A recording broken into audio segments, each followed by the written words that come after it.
जय श्री कृष्ण। मैं हूं मुनि शुक।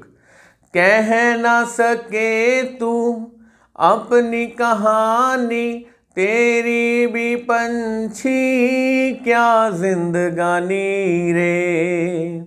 विधि ने तेरी कथा लिखी, आंसू में कलम डुबोए, तेरा दर्द न जाने कोई, पिंजरे के पंछी रे।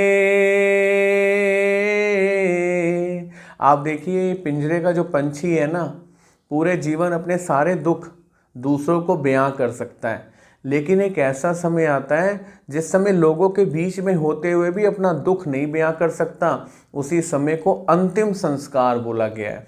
आज आपको बताऊंगा कि हमारे समाज में जो कुरीतियां फैल चुकी हैं वो कुछ और नहीं कर रही, सिर्फ हमारी सुख शांति को रोज आग लगा रही हैं। जिस व्यक्ति का अंतिम संस्कार हुआ है, शास्त्र ऐसा कहते हैं, वो अभी भी जिंदा है, मतलब उसका शरीर मरा है, आत्मा नहीं मर गई। और सूतक के दिन कितने हैं? 10 दिन तक वो आत्मा उसी घर में है। लेकिन मुसीबत ये है कि ना तो वो अपना दुख किसी को बता पा रही है, ना किसी को हाथ लगा पा रही है, क्योंकि अब वो एक ऐसे शरीर में बैठी है जो एक आम व्यक्ति नहीं देख सकता। और इस इंसान को जो उसके घर गया है, मृत्यु हो गई है, अपना अफसोस करने गया है, उसको क्या करना चाहिए इस दिन में या इन सूतक के दिनों में, वो तो इसे पता ही नहीं है। और उसी को ना पता होने के कारण या पता होने के बावजूद अब करूं क्या।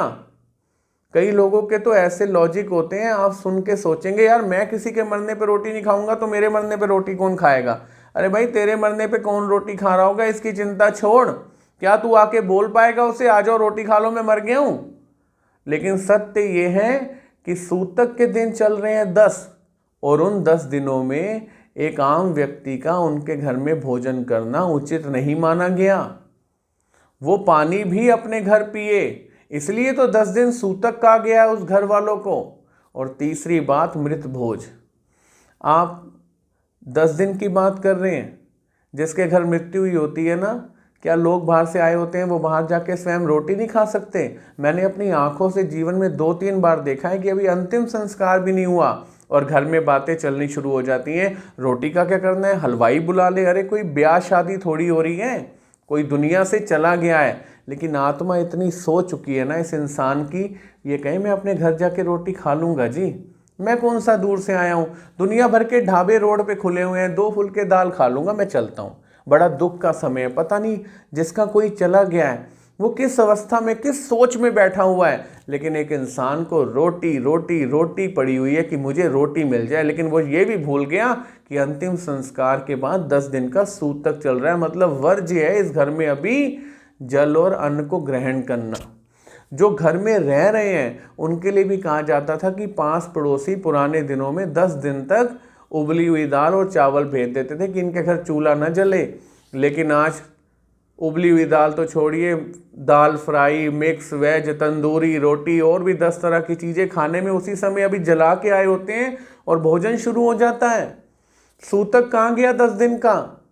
अब इसके बाद आता है मृत भोज। आपने सुना होगा, अब 10 दिन हो गए रोटी नहीं कर रहे, चौथे में रोटी नहीं कर रहे, 13वें में रोटी नहीं कर रहे। लेकिन क्या ये मृत भोज एक आम व्यक्ति को खिलाने के लिए बना था? मृत भोज के बारे में कहते हैं उन साधु सन्यासियों को, पंडित विद्वानों को खिलाया जाता था जिनके खाने से गई हुई आत्मा को सुख शांति मिले, उसका कल्याण हो। कहीं भी ऐसा नहीं बताया गया कि उसके नाम से रोटी की जाए उन लोगों को जो उसके रिश्तेदार हैं या कोई और हैं, क्योंकि जब ये मृत भोज हो रहा है तब भी सूतक लगा हुआ है 10 दिन का। अगर आप आत्मा के लिए कोई कर्म कर रहे हैं तो 10 दिन का ही कालखंड है। लेकिन आप देखिए, ये इंसान कहता है जो मृत व्यक्ति पूरा हो गया उसे क्या पसंद था? समोसे बड़े पसंद थे, वो जलेबी बड़ी खुश होकर खाता था, वो तो बनाओ। अब इसने जलेबी खानी है खुद, समोसे खाने हैं खुद।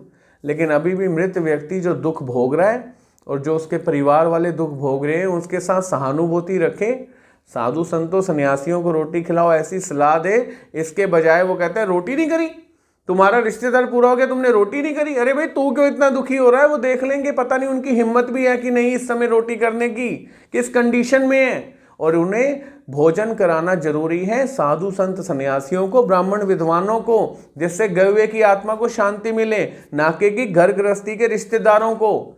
इसलिए जीवन में ये जानने की कोशिश करें, अंतिम संस्कार में भी एक तो वो आदमी शरीर से जल गया है, आत्मा वही है, 10 दिन का उनके घर सूतक है, वहां अन्न और जल वर्ज्य है आपके लिए। और तीसरा, मृत भोज उन्हीं के लिए बना है जो उसके पात्र हैं, ना कि सबके लिए। जय श्री कृष्ण।